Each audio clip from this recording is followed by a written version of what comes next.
ਵੇਖਦੇ ਨਹੀਂ ਬਾਜ਼ਾਰ ਦਾ ਕਿੰਗ ਕੌਣ। ਤੁਸੀਂ ਵੇਖ ਰਹੇ ਹੋ ਜ਼ਫਰ ਭਾਈ ऑफिशियल ਚੈਨਲ। ਲਓ ਜੀ, ਅੱਜ ਦਾ ਇੱਕ ਨਵਾਂ ਕਿੱਸਾ, ਨਵੀਂ ਕਹਾਣੀ ਲੈ ਕੇ ਹਾਜ਼ਰ ਖਿਦਮਤ। ਔਰ ਖਾਸ ਕਰ ਜਨਾਬ ਸਭ ਦੋਸਤਾਂ ਨੂੰ ਬੜੀ ਈਦ, ਵੱਡੀ ਈਦ ਦੀਆਂ ਖੁਸ਼ੀਆਂ ਮੁਬਾਰਕ ਹੋਣ। ਅੱਜ ਬੜੀ ਈਦ ਦਾ ਦੂਸਰਾ ਦਿਨ ਵਾ। ਵੀਡੀਓ ਔਨ 에ਅਰ ਜਾ ਰਹੀ ਹੈ, ਤੁਸੀਂ ਦੇਖ ਰਹੇ ਹੋ। ਅੱਲਾਹ ਪਾਕ ਤੁਹਾਨੂੰ ਸਭ ਨੂੰ ਖੁਸ਼ ਰੱਖੇ। ਹਾਂਜੀ ਜਨਾਬ, ਅੱਜ ਮੈਂ ਗੱਲ ਕਰ ਰਿਹਾ ਇੱਕ ਬਹੁਤ ਵੱਡੇ ਐਕਟਰ ਦੀ, ਜਿਨਨੇ ਕਮ ਸੇ ਕਮ ਜਿਹੜਾ ਨਾ ਉਹ ਕਈ ਸਾਲਾਂ ਤੱਕ ਰਾਜ ਕੀਤਾ। ਹਾਂਜੀ, ਫਿਲਮ ਇੰਡਸਟਰੀ ਦਾ ਇੱਕ ਐਸਾ ਫਨਕਾਰ ਜਿਨੇ ਕਮ ਸੇ ਕਮ 2 ਦਿਹਾਈਆਂ ਤੱਕ ਨਾ ਫਿਲਮ ਇੰਡਸਟਰੀ 'ਤੇ ਰਾਜ ਕੀਤਾ। ਔਰ ਇਸ ਤੋਂ ਇਲਾਵਾ ਥੀਏਟਰ, ਫਿਲਮ, ਟੀਵੀ, किस जगह ते उस बंदे ने अपना लोया नहीं मनवाया। और बहुत बेहतरीन एक्टर मन्निया जा रहा सी और मन्निया गया। लेकिन उहदी जिंदगी दे विच ऐसा की दर्दनाक वाक़या पेश आया कि उस बंदे ने देख लवो कि शायद अपनी जान लेना जिहड़ा ना वो बेहतर समझिया। उस दर्दां दे पिछे की उहदी कहानी सी, वो दर्द उहनूं किन्ने दिता सी। हालांकि वो बड़ा हंसमुख आदमी सी। उस दर्द देण वाले दी और दर्द सहण वाले दी अज आपां गलबात करनी आ। लो जी, जे मेरा चैनल सबसक्राइब नहीं किया तो सबसक्राइब कर लो, लाइक कर लो, शेयर कर लो। आपां अपना वाक़या शुरू करिए।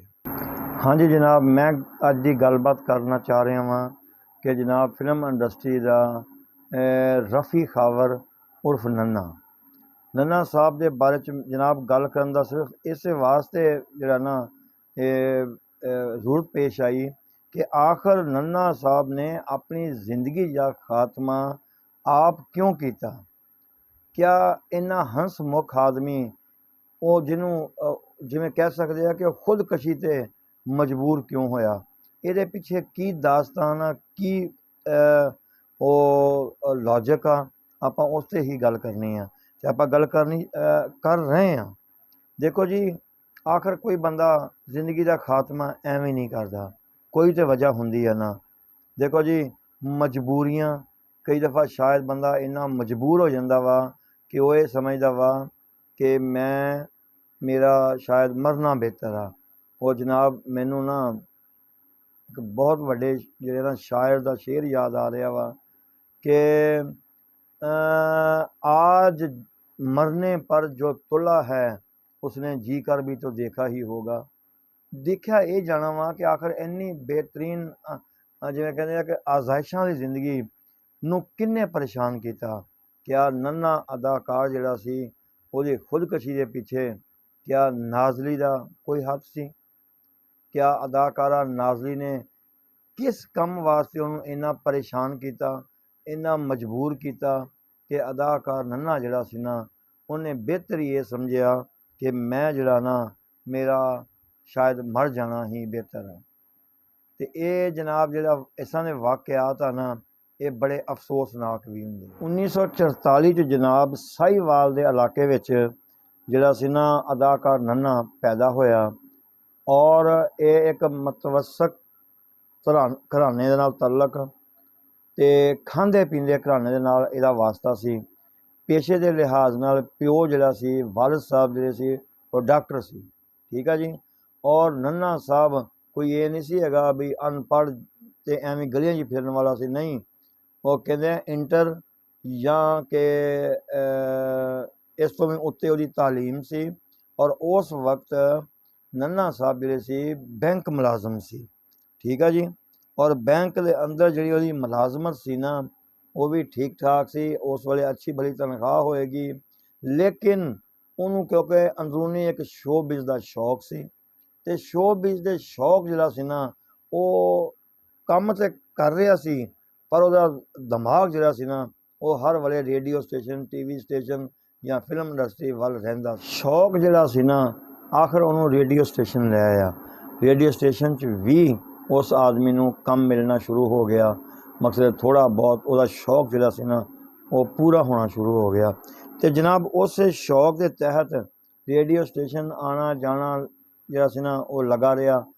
उस दौरान ही जिहड़ा ना रिजवी साहब जिहड़े सी PTV ਦੇ ਰਾਈਟਰ ਬੜੇ ਵੱਡੇ ਹੋਏ ਆ, ਐਕਟਰ ਵੀ ਬਹੁਤ ਅੱਛੇ ਸੀ ਤੇ ਰਾਈਟਰ ਐਕਟਰ ਨਾਲੋਂ ਰਾਈਟਰ ਬਹੁਤ ਅੱਛੇ ਸੀ ਉਹ। ਦੇਖੋ ਜੀ, ਉਹਨਾਂ ਨਾਲ ਮੁਲਾਕਾਤ ਹੋਈ, ਉਹਨੇ ਕਿਹਾ ਯਾਰ ਤੂੰ ਐਵੇਂ ਕਰਦੇ ਆ, ਆਪਾਂ ਇੱਕ ਡਰਾਮਾ ਬਣਾਉਂਦੇ ਆ ਜਿਹਦਾ ਨਾਮ ਅਲਫ ਨੂਨ ਰੱਖਦੇ ਆ। ਔਰ ਉਹਨਾਂ ਨੇ ਰੱਖਿਆ। ਫਿਰ ਉਹ ਅਲਫ ਨੂਨ ਜਿਹੜਾ ਜਨਾਬ ਨਾ ਮਕਸਦ ਕੈਰੀਅਰ ਤੋਂ ਸ਼ੁਰੂ ਕੀਤਾ 60 ਦੀ ਦਹਾਈ 'ਚ ਸ਼ੁਰੂ ਹੋ ਗਿਆ। ਅੱਗੇ ਆਣ ਕੇ ਜਦੋਂ ਅਲਫ ਨੂਨ ਸ਼ੁਰੂ ਹੋਇਆ ਵਾ, ਮਕਸਦ ਉਹਦਾ ਕਾਫੀ ਅਰਸਾ ਗੁਜ਼ਰ ਚੁੱਕਿਆ ਸੀ। ਉਸ ਦੌਰਾਨ ਜਿਹੜਾ ਨਾ ਜਦੋਂ ਉਹ ਡਰਾਮਾ ਔਨ ਏਅਰ ਗਿਆ, PTV ਚੱਲਿਆ, ਉਹਨੇ ਧੁੰਮਾਂ ਮਚਾਤੀਆਂ। ਅਲਫ ਨੂਨ ਜਿਹੜਾ ਸੀ ਨਾ, ਉਹ ਮੈਂ ਵੀ ਆਪਣੇ ਬਚਪਨ 'ਚ ਦੇਖਦਾ ਰਿਹਾ ਵਾਂ ਕਿ ਇੰਤਜ਼ਾਰ ਹੁੰਦਾ ਤੇ ਐਵੇਂ 20-25 ਮਿੰਟ ਦਾ ਸੀ ਬਾ ਮੁਸ਼ਕਲ, ਲੇਕਿਨ ਡਰਾਮਾ ਕਮਾਲ ਦਾ ਹੁੰਦਾ ਸੀ ਇਮਾਨਾ। ਉਹ ਡਰਾਮੇ ਤੋਂ ਬਾਅਦ ਜਿਹੜਾ ਸੀ ਨਾ ਨੰਨਾ ਸਾਹਿਬ ਫਿਰ ਇੱਕ ਬੁਲੰਦੀਆਂ 'ਤੇ ਪਹੁੰਚ ਗਏ ਔਰ ਉਹਨੂੰ ਮਤਲਬ ਪੂਰਾ ਪਾਕਿਸਤਾਨ ਕੀ ਬਾਹਰ ਵੀ ਲੋਕ ਪਹਿਚਾਨਣ ਲੱਗ ਪਏ। ਇਸ ਡਰਾਮੇ ਤੋਂ ਬਾਅਦ ਜਨਾਬ ਜਿਹੜਾ ਨਾ ਕਹਿੰਦੇ ਆ ਕਿ ਜਿਹੜਾ ਨਾ ਫਿਰ ਉਹਨੂੰ ਇੱਕ ਫਿਲਮ ਮਿਲੀ ਜਿਹਦਾ ਨਾਂ ਸੀ ਵਤਨ ਦੇ ਸਿਪਾਹੀ। ਵਤਨ ਦੇ ਸਿਪਾਹੀ ਜਿਹੜੀ ਫਿਲਮ ਸੀ ਨਾ, ਉਹ ਜਦੋਂ ਸਿਨੇਮੇ 'ਚ ਲੱਗੀ ਆ, ਉਹ ਮੇਰੇ ਖਿਆਲ 1965 ਦਾ ਕੋਈ ਤਹਿਤ ਆਪਣਾ ਆਜ਼ਾਦੀ ਦੇ ਬਾਰੇ 'ਚ, ਜੰਗ ਦੇ ਬਾਰੇ 'ਚ ਫਿਲਮ ਸੀ। ਮਕਸਦ ਇਹ ਆ ਉਹ ਫਿਲਮ ਹਿੱਟ ਹੋ ਗਈ। ਬਸ ਸਮਝ ਲਓ ਜਦੋਂ ਫਿਲਮ ਹਿੱਟ ਹੋਈ ਆ ਤੇ ਫਿਰ ਰਫੀ ਖਾਵਰ ਉਰਫ ਨੰਨਾ ਉਹ ਤੇ ਇੱਕ ਐਕਟਰ ਬਣ ਗਿਆ ਨਾ, ਇੱਕ ਸ਼ਖਸੀਅਤ ਬਣ ਗਈ ਤੇ ਬਸ ਫਿਰ ਸਿਲਸਿਲਾ ਸ਼ੁਰੂ ਹੋ ਗਿਆ। ਐਸੀ ਉਹਨਾਂ ਦੀ ਫਿਲਮੀ। ਹੁਣ ਆਪਾਂ ਜਾਣਾ ਵਾ ਕਿ ਉਹਨਾਂ ਨਾਲ ਵਾਕਿਆ ਕੀ ਹੋਇਆ। ਥੋੜ੍ਹਾ ਜਿਹਾ ਵਾਕਿਆ ਤੁਹਾਨੂੰ ਇਹ ਵੀ ਦੱਸ ਦਵਾਂ ਕਿ ਉਸ ਫਿਲਮ ਦੇ ਕਾਮਯਾਬ ਹੋਣ ਤੋਂ ਬਾਅਦ ਨਾ ਅਲੀ ਇਜਾਜ਼ ਨਾਲ ਜੋੜੀ ਕਿਵੇਂ ਬਣੀ।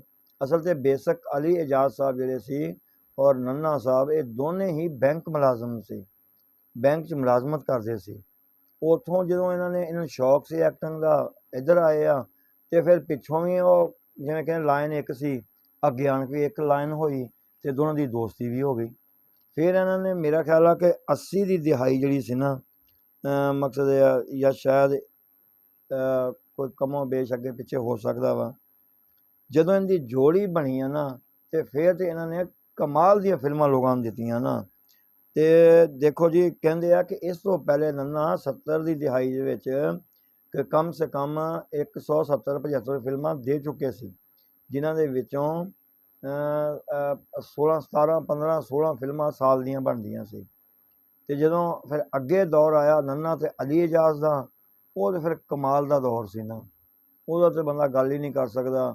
ਉਹਦੇ ਵਿੱਚ ਤੇ ਸਮਝ ਲਵੋ ਕਿ ਨੰਨਾ ਅਲੀ ਇਜਾਜ਼ ਦੀ ਜਿਹੜੀ ਜੋੜੀ ਸੀ, ਇਹਨਾਂ ਨੇ ਜਿਹੜੀਆਂ ਫਿਲਮਾਂ ਦਿੱਤੀਆਂ, ਸਾਲਾ ਸਾਹਿਬ, ਸਸੁਰਾਲ ਚਲੋ, ਸਾਹਿਬ ਜੀ, ਸੋਨਾ ਚਾਂਦੀ, ਬੇਸਾਬ ਫਿਲਮਾਂ ਸੀ।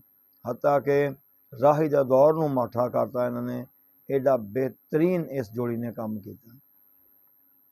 ਉਹ ਜਿਹੜੀ 80 ਦੀ ਦਿਹਾਈ ਸੀ ਨਾ, ਜਦੋਂ ਨੰਨਾ ਤੇ ਅਲੀ ਇਜਾਜ਼ ਆਪਣੇ ਅਰੂਜ 'ਤੇ ਸੀ, ਉਸ ਦੌਰ ਵਿੱਚ ਹੀ ਨਾ ਨਾਜ਼ਲੀ ਕਹਿੰਦੇ ਆ ਕਿ ਐਕਸਟਰਾ ਰੋਲ ਕਰਦੀ ਨਹੀਂ ਸੀ, ਮਾੜੇ ਮਾੜੇ ਐਵੇਂ ਡਾਂਸ ਡੂੰਸ ਦੇ ਕਿਸੇ ਫਿਲਮ 'ਚ ਕੋਈ ਇੱਕ ਅੱਧਾ ਗਾਣਾ, ਕੋਈ ਇਸ ਤਰ੍ਹਾਂ ਦੇ ਰੋਲ ਸੀ।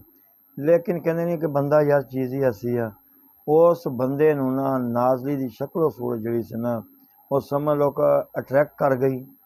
ਉਹ ਸਮਝ ਲਵੋ ਕਿ ਉੱਤੇ ਆਸ਼ਿਕ ਹੋ ਗਿਆ ਔਰ ਬਸ ਉਹਨੇ ਫਿਰ ਇੱਕ ਸਿਲਸਿਲਾ ਸ਼ੁਰੂ ਕਰ ਲਿਆ।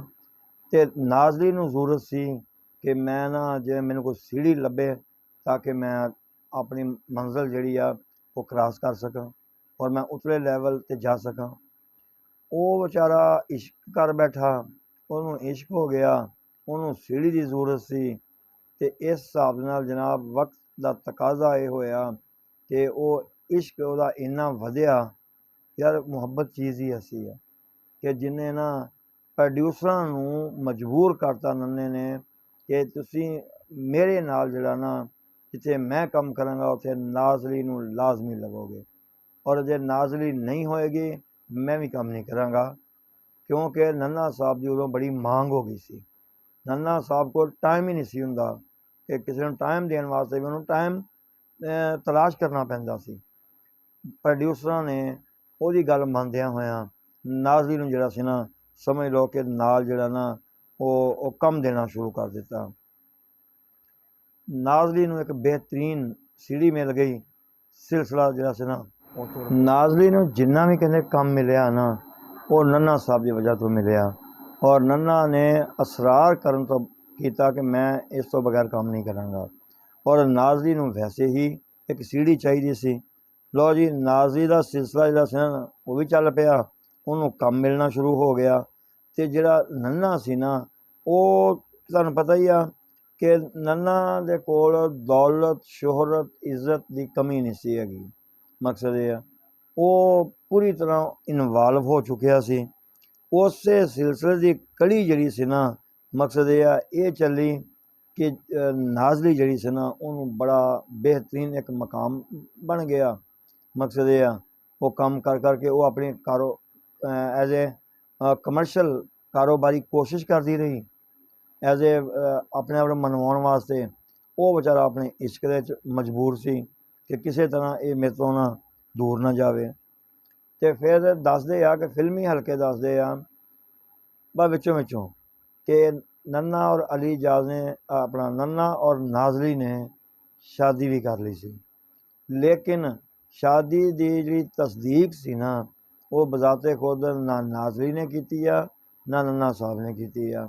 ਮਕਸਦ ਇਹ ਆ ਬਸ, ਲੇਕਿਨ ਸਿਲਸਿਲਾ ਉਹ ਚੱਲ ਰਿਹਾ ਸੀ। ਦੋਸਤੀ ਇੰਨੀ ਸੀ ਕਿ ਨੰਨਾ ਕਹਿੰਦੇ ਆ ਕਿ ਨਾਜ਼ਲੀ ਤੋਂ ਬਗੈਰ ਇਹ ਨਾ ਇੱਕ ਮਿੰਟ ਵੀ ਨਹੀਂ ਸੀ ਰਹਿੰਦਾ। ਨੰਨਾ ਸਾਹਿਬ ਜਿਹੜੇ ਸੀ ਨਾ ਉਹ ਇਸ਼ਕ ਵਿੱਚ ਇੰਨਾ ਗੁੰਮ ਹੋ ਚੁੱਕੇ ਸੀ ਕਿ ਉਹਨੂੰ ਆਪਣੇ ਕੰਮ ਦੀ ਵੀ ਫਿਕਰ ਨਹੀਂ ਸੀ ਰਹਿ ਗਈ ਕਿ ਯਾਰ ਮੇਰਾ ਕੰਮ ਦੇ ਨਾਲ ਮੇਰਾ ਕੀ ਸਿਲਸਿਲਾ ਜਾਰੀ ਹੈ, ਹੁਣ ਮੇਰਾ ਕੰਮ ਮੈਨੂੰ ਮਿਲੇਗਾ ਕਿ ਨਹੀਂ। ਕੰਮ ਮਿਲਣਾ ਵੀ ਵੈਸੇ ਬੰਦ ਹੋ ਗਿਆ ਸੀ, ਲੇਕਿਨ ਨੰਨਾ ਸਾਹਿਬ ਕੋਲ ਜਿਹੜੀ ਦੌਲਤ ਸੀ ਨਾ, ਪੈਸਾ ਸੀ, ਉਹ ਉਹਨੇ ਇਸ ਤਰ੍ਹਾਂ ਹੀ ਉਹ ਨਾਜ਼ਲੀ 'ਤੇ ਕਹਿੰਦੇ ਆ ਲੁਟਾਉਣਾ ਸ਼ੁਰੂ ਕਰ ਦਿੱਤਾ। ਉਹ ਕਰਦਿਆਂ ਪੈਸਾ ਵੀ ਖ਼ਤਮ ਅਤੇ ਉਹਦਾ ਜਿਹੜਾ ਸੀ ਨਾ ਰੋਜ਼ਗਾਰ ਐਜ਼ ਏ ਐਕਟਰ, ਫਿਲਮਾਂ ਮਿਲਣੀਆਂ ਉਹ ਵੀ ਖ਼ਤਮ। ਲਓ ਜੀ, ਜਦੋਂ ਕਹਿੰਦੇ ਆ ਨਾ ਕਿ ਉਹ ਪੈਸਾ ਔਰ ਉਹ ਚੀਜ਼ ਜਿਹੜੀ ਸੀੜੀ ਸੀ ਉਹ ਖ਼ਤਮ ਹੋਈ ਨਾ, ਅਤੇ ਫਿਰ ਨਾਜ਼ਲੀ ਸਾਹਿਬਾ ਜਿਹੜੀ ਸੀ ਨਾ ਉਹਨੇ ਵੀ ਐਸਤਾ ਜਾਂ ਉਹ ਜਿਵੇਂ ਕਹਿੰਦੇ ਆ ਕਿ ਆਪਣੀਆਂ ਅੱਖਾਂ ਜਿਹੜੀਆਂ ਸੀ ਨਾ ਉਹ ਬਦਲਣੀਆਂ ਸ਼ੁਰੂ ਕਰ ਲਈਆਂ। ਔਰ ਜਿਹੜਾ ਸੀ ਨੰਨਾ ਸਾਹਿਬ, ਉਹ ਤੁਹਾਨੂੰ ਪਤਾ ਹੀ ਹੈ ਕਿ ਇਸ਼ਕ ਦੇ ਅੰਦਰ ਇੰਨੀ ਜ਼ਿਆਦਾ ਉਹ ਮਗਨ ਹੋ ਚੁੱਕਿਆ ਸੀ ਕਿ ਉਹਨੂੰ ਨਾ ਆਪਣੇ ਕੰਮ ਦੀ ਫਿਕਰ ਰਹੀ ਨਾ ਆਪਣੇ ਦੌਲਤ ਦੀ ਫਿਕਰ ਰਹੀ।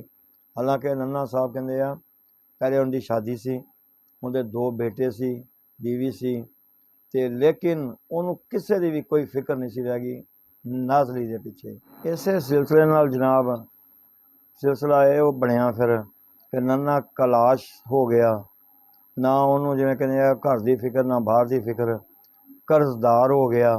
ਮਕਸਦ ਇਹ ਆ ਫਿਰ ਸੁਣਿਆ ਵਾ ਕਿ ਦੱਸਦੇ ਆ ਫਿਲਮੀ ਹਲਕੇ ਕਿ ਨੰਨਾ ਇੰਨਾ ਗਮਜ਼ਦਾ ਹੋ ਗਿਆ ਕਿ ਉਹਨੇ ਹਰ ਵੇਲੇ ਸ਼ਰਾਬ ਦੇ ਹੀ ਨਸ਼ੇ 'ਚ ਰਹਿਣਾ। ਮਕਸਦ ਇਹ ਹੈ ਕਿ ਜਿਵੇਂ ਨਾ ਵੀ ਆਪਣੇ ਆਪ ਨੂੰ ਮੁਕਾ ਦਿੱਤਾ। ਲੇਕਿਨ ਨਾਜ਼ਲੀ ਜਿਹੜੀ ਸੀ ਉਹਦਾ ਇੱਕ ਮਕਾਮ ਬਣ ਚੁੱਕਿਆ ਸੀ, ਇੱਕ ਨਾਮ ਬਣ ਚੁੱਕਿਆ ਸੀ, ਉਹਨੂੰ ਸ਼ਾਇਦ ਫਿਰ ਨੰਨੇ ਦੀ ਜ਼ਰੂਰਤ ਨਹੀਂ ਸੀ ਹੈਗੀ। ਅਤੇ ਨੰਨਾ ਸਾਹਿਬ ਜਿਹੜੇ ਸੀ ਨਾ ਉਹਨਾਂ ਕੋਲ ਇੱਕ ਜ਼ਾਤੀ ਕਹਿੰਦੇ ਕਿ ਜਦੋਂ ਵੇਖਿਆ ਨਾ ਵੀ ਮੈਂ ਦਿਲ ਬਰਦਾਸ਼ਤਾ ਹੋ ਗਿਆ ਉਹ ਕਿ ਮੇਰੇ ਕੋਲ ਕੋਈ ਚਾਰਾ ਨਹੀਂ ਹੈਗਾ, ਫਿਰ ਯਾਰ ਕਿੱਡਾ ਵੱਡਾ ਕੰਮ ਕੀਤਾ, ਐਜ਼ ਏ ਕਿਸੇ ਦੇ ਨਾਲ ਮੁਹੱਬਤ ਕਰਨ ਦਾ ਹੱਕ ਵੀ ਅਦਾ ਕੀਤਾ। ਬੇਸ਼ੱਕ ਆਪਣੀ ਜ਼ਿੰਦਗੀ ਨਾ ਉਹ ਸਮਝ ਲਓ ਕਿ ਅੱਗ 'ਚ ਸੁੱਟ ਗਿਆ, ਪਰ ਨਾਜ਼ਲੀ ਦਾ ਉਹਨੇ ਫਿਰ ਵੀ ਖਿਆਲ ਕੀਤਾ। ਦੇਖੋ ਬੇਸ਼ੱਕ ਨਾਜ਼ਲੀ ਅੱਜ ਵੀ ਜ਼ਿੰਦਾ, ਬੇਸ਼ੱਕ ਉਹ ਸ਼ਾਇਦ ਉਹਦਾ ਪਛਤਾਵਾ ਵੀ ਹੋਵੇ। ਇਹੋ ਜਿਹੇ ਲੋਕ ਜਿਹੜੇ ਆ ਨਾ ਉਹ ਰੋਜ਼ ਨਹੀਂ ਮਿਲਦੇ ਹੁੰਦੇ, ਪਰ ਇਹੋ ਜਿਹੇ ਲੋਕਾਂ ਨੂੰ ਠੁਕਰਾਉਣ ਵਾਲੇ ਉਹ ਕਦੀ ਖੁਸ਼ ਵੀ ਨਹੀਂ ਰਹਿੰਦੇ। ਦੇਖੋ ਸਾਰੀ ਦੁਨੀਆ ਦੀ ਹਰ ਚੀਜ਼ ਦੌਲਤ ਨਹੀਂ ਹੈਗੀ, ਪਿਆਰ ਕਰਨ ਵਾਲੇ ਲੋਕ ਜਿਹੜੇ ਆ ਨਾ ਉਹ ਬਹੁਤ ਕਮ ਆ। ਪੈਸਾ ਤਾਂ ਬੰਦਾ ਜਿਹੜਾ ਉਹ ਕਦੀ ਨਾ ਕਦੀ ਕੁਛ ਨਾ ਕੁਛ ਕਰਕੇ ਕਮਾ ਹੀ ਲੈਂਦਾ, ਲੇਕਿਨ ਪਿਆਰ ਮੁਹੱਬਤ ਕਰਨ ਵਾਲੇ ਲੋਕ ਜਿਹੜੇ ਆ ਜ਼ਿੰਦਗੀ 'ਚ ਬਾਰ ਨਹੀਂ ਆਉਂਦੇ। ਨੰਨਾ ਇੰਨਾ ਪਰੇਸ਼ਾਨ ਹੋ ਚੁੱਕਿਆ ਸੀ ਕਿ ਉਹਨੇ ਨਾ ਜ਼ਾਤੀ ਲਾਇਸੈਂਸ ਯਾਫਤਾ ਉਹਦੇ ਕੋਲ ਪਿਸਟਲ ਸੀ, ਕਹਿੰਦੇ ਪਿਸਤੌਲ ਸੀ ਉਹਦੇ ਕੋਲ। ਹਿਸਟਰੀ ਦੱਸ ਰਹੀ ਆ ਕਿ ਉਹ ਘਰ ਵਾਲਿਆਂ ਨੇ ਉਹਦੇ ਕੋਲ ਲੁਕਾ ਕੇ ਰੱਖਿਆ ਹੋਇਆ ਸੀ ਕਿ ਇਹਨੂੰ ਨਹੀਂ ਦੇਣਾ, ਕਿਉਂਕਿ ਇਹ ਇਸ ਟਾਈਮ ਆਪਣੇ ਆਪੇ 'ਚ ਹੀ ਨਹੀਂ ਹੈਗਾ। ਲੇਕਿਨ ਉਹ ਘਰ ਗਿਆ, ਘਰ ਜਾ ਕੇ ਉਹਨੇ ਕਿਹਾ ਵੀ ਮੈਂ ਉਹਦਾ ਕੋਈ ਲਾਇਸੈਂਸ ਰਿਨਿਊ ਕਰਾਉਣਾ ਜਾਂ ਕੋਈ ਪੰਗਾ ਕੀ ਹੈਗਾ ਉਹ ਕਰਨਾ। ਉਹਨਾਂ ਨੇ ਕਿਹਾ ਵੀ ਸ਼ਾਇਦ ਹੋਵੇ, ਚਲੋ ਕਿਉਂਕਿ ਲਾਇਸੈਂਸ ਵੀ ਤਾਂ ਰਿਨਿਊ ਕਰਾਉਣਾ ਜ਼ਰੂਰੀ ਹੁੰਦਾ ਨਾ। ਉਹ ਕਹਿੰਦੇ ਆ ਪਿਸਟਲ ਲੈ ਗਿਆ, ਅਤੇ ਦੱਸਦੇ ਆ ਕਿ ਜਿਹੜਾ ਉਹ ਦਿਨ ਸੀ ਨਾ, ਮਕਸਦ ਇਹ ਆ 2 ਜੂਨ 1986 ਨੰਨਾ ਨੇ ਲਾਹੌਰ ਦੇ ਆਪਣੇ ਉਸ ਮਕਾਨ ਦੇ ਅੰਦਰ ਨਾ ਆਪਣੇ ਆਪ ਨੂੰ ਫਾਇਰ ਮਾਰਿਆ ਔਰ ਖੁਦਕੁਸ਼ੀ ਕਰ ਲਈ। ਔਰ ਜਨਾਬ ਦੇਖੋ, ਉਹ ਖੁਦਕੁਸ਼ੀ ਕਰਨ ਦੀ ਵਜ੍ਹਾ ਸਿਰਫ ਔਰ ਸਿਰਫ ਇਹੀ ਸੀ ਕਿ ਨਾਜ਼ਲੀ ਦੀ ਜਿਹੜੀ ਸੀ ਨਾ, ਉਹ ਬੇਵਫਾਈ ਜਿਹੜੀ ਸੀ ਉਹ ਬਰਦਾਸ਼ਤ ਨਹੀਂ ਕਰ ਸਕਿਆ, ਕਿਉਂਕਿ ਉਹਨੇ ਆਪਣੀ ਸਾਰੀ ਹੀ ਦੌਲਤ ਜਿਹੜੀ ਸੀ ਨਾ, ਉਹ ਆਪਣੇ ਪਿਆਰ ਦੇ ਉੱਤੇ ਲੁਟਾ ਦਿੱਤੀ ਸੀ। ਲਿਹਾਜ਼ਾ ਦੇਖੋ ਜੀ, ਨੰਨਾ ਸਾਹਿਬ ਜਿਹੜੇ ਨਾ ਫੌਤ ਹੋ ਗਏ। ਜਿਹੜੀ ਅਖਬਾਰ ਸੀ ਉਸ ਵਕਤ ਦੀ, ਬੜੀ ਮੋਹਤਬਰ ਅਖਬਾਰ, ਉਹਨੇ ਬਾਕਾਇਦਾ ਇਹ ਖਬਰ ਛਾਪੀ ਅਤੇ ਇਹ ਮੈਂ ਵੀ ਪੜ੍ਹੀ। ਮੈਂ ਉਦੋਂ ਜਿਹੜੀ ਉਮਰ 12-14 ਸਾਲ ਹੁੰਦੀ ਸੀ, ਮਕਸਦ ਇਹ। ਔਰ ਸਾਨੂੰ ਬੜਾ ਅਫਸੋਸ ਹੋਇਆ ਕਿ ਨੰਨਾ ਨੇ ਯਾਰ ਖੁਦਕੁਸ਼ੀ ਕਰ ਲਈ ਹੈ। ਫੈਮਿਲੀ ਸੀ ਉਹਦੀ, ਫੈਮਿਲੀ ਕਹਿੰਦੇ ਆ ਕਿ ਆਪਣੇ ਉਹ ਬੱਚਿਆਂ ਦੋਨਾਂ ਨੂੰ ਉਹਦੀ ਬੀਵੀ ਲੈ ਕੇ ਬੈਰੂਨੇ ਮੁਲਕ ਚਲੀ ਗਈ। ਉਹਨੇ ਦੁਬਾਰਾ ਫਿਰ ਪਾਕਿਸਤਾਨ ਵੱਲ ਮੂੰਹ ਨਹੀਂ ਕੀਤਾ। ਮਕਸਦ ਇਹ ਆ ਕਿਉਂਕਿ ਇੱਥੇ ਜੇ ਬਾਬਾ ਸਹਾਫੀ ਹਜ਼ਾਰਤ ਸਾਡੇ ਵਰਗੇ ਜਿਹੜੇ ਇੰਟਰਵਿਊ ਲੈਣ ਵਾਲੇ ਆ, ਉਹ ਵੀ ਕਿਹੜਾ ਜਾਨ ਛੱਡਦੇ ਆ, ਸਵਾਲ ਹੀ ਇੰਨੇ ਕਰਦੇ ਆ। ਕਹਿੰਦੇ ਆ ਉਹ ਉੱਥੇ ਚਲੀ ਗਈ, ਪਿਛਲਾ ਸਿਲਸਿਲਾ ਖ਼ਤਮ ਹੋ ਗਿਆ। ਮਕਸਦ ਇਹ ਆ। ਔਰ ਨੰਨਾ ਸਾਹਿਬ ਇੱਕ ਬਿਹਤਰੀਨ ਐਕਟਰ ਜਿਹੜੇ ਸੀ ਨਾ, ਉਹ ਪਿਆਰ ਇਸ਼ਕ ਦੀ ਭੇਂਟ ਚੜ੍ਹ ਗਿਆ। ਔਰ ਉਹ ਉਸ ਇਸ਼ਕ ਨੇ ਇੱਕ ਹੱਸਦੇ ਖੇਡਦੇ ਬਹੁਤ ਹੀ ਪਿਆਰੇ ਇਨਸਾਨ ਨੂੰ ਖੁਦਕੁਸ਼ੀ 'ਤੇ ਮਜਬੂਰ ਕਰਤਾ। ਔਰ ਜਨਾਬ ਜਿਹੜੀ ਨਾ ਮੇਰਾ ਖਿਆਲ ਆ ਗੁਲਬਰਗ ਦੇ ਕਬਰਸਤਾਨ 'ਚ ਨੰਨਾ ਸਾਹਿਬ ਦੀ ਕਬਰ ਹੈਗੀ ਆ। ਮਕਸਦ ਇਹ ਆ, ਉਸ ਵੇਲੇ ਸੁਲਤਾਨ ਰਈ ਸਾਹਿਬ, ਦੂਏ ਤੀਏ ਸਭ ਨੇ ਜਿਆਦਾ ਸ਼ਾਮਿਲ ਹੋਏ, ਲੇਕਿਨ ਅਫਸੁਰਦਾ ਬਹੁਤ ਸੀ ਯਾਰ ਇਹ ਕਿਉਂ ਹੋਇਆ। ਲਓ ਜੀ, ਸਾਡੀ ਦੁਆ ਵਾ ਖੁਦਕੁਸ਼ੀ ਕਿਉਂਕਿ ਹਰਾਮ ਆ, ਉਹ ਨਹੀਂ ਕਰਨੀ ਚਾਹੀਦੀ। ਇਹ ਸਾਡੇ ਦੀਨ 'ਚ ਮਨਾ ਫਰਮਾਇਆ। ਸਾਡੀ ਦੁਆ ਅੱਲਾਹ ਪਾਕ ਰफ़ी ਖਾਵਰ ਉਰਫ ਨੰਨਾ ਸਾਹਿਬ ਨੂੰ ਇਹ ਕਬੀਰਾ ਸਗੀਰਾ ਜਿਹੜੇ ਸਗੀਰਾ ਕਬੀਰਾ ਗੁਨਾਹ ਨਾ, ਇਹ ਮਾफ़ ਕਰੇ ਔਰ ਮਾफ़ ਕਰਦਿਆਂ ਹੋਇਆਂ ਉਹਨੂੰ ਜੰਨਤ ਅਤਾ ਫਰਮਾਏ। ਲਓ ਜੀ, ਇਹ ਅਸੀਂ ਨੰਨਾ ਸਾਹਿਬ ਦੀ ਮੈਂ ਕੋਸ਼ਿਸ਼ ਕੀਤੀ ਹੈ ਕਿ ਛੋਟੀ ਜਿਹੀ ਦਾਸਤਾਨ ਨੂੰ ਛੋਟੀ ਕਰਕੇ ਨਾ ਤੁਹਾਡੇ ਸਾਹਮਣੇ ਪੇਸ਼ ਕਰ ਸਕਾਂ। ਫਿਰ ਇੰਸ਼ਾਅੱਲਾ ਕਿਸੇ ਨਵੇਂ ਵਾਕਿਆ ਨਾਲ ਮੁਲਾਕਾਤ ਹੋਏਗੀ। ਉਨੀ ਦੇਰ ਤੱਕ ਜਨਾਬ ਮੈਨੂੰ ਇਜਾਜ਼ਤ ਦਿਓ। ਅਤੇ ਇਜਾਜ਼ਤ ਤੋਂ ਪਹਿਲੇ ਮੈਂ ਤੁਹਾਡਾ ਬਹੁਤ ਸ਼ੁਕਰੀਆ ਅਦਾ ਕਰਦਾ, ਬਹੁਤ ਤੁਹਾਡੀ ਮਿਹਰਬਾਨੀ। ਤੁਸੀਂ ਮੇਰੀ ਪਿਛਲੀ ਵੀਡੀਓ ਨੂੰ ਬਹੁਤ ਲਾਇਕ ਕੀਤਾ, ਬਹੁਤ ਪਸੰਦ ਕੀਤਾ। ਇੰਸ਼ਾਅੱਲਾ ਅਗਲੀ ਵੀਡੀਓ ਮੇਰੀ ਉਸ ਸਟਾਈਲ ਦੀ ਹੋਏਗੀ ਜਿਹੜਾ ਮੈਂ ਸੀਨ ਇੱਕ ਬੜੀ ਬਿਹਤਰੀਨ ਫਿਲਮ ਦਾ ਲੈ ਕੇ ਆਵਾਂਗਾ। ਹੁਣ ਜੇ ਤੱਕ अस्सलाम वालेकुम।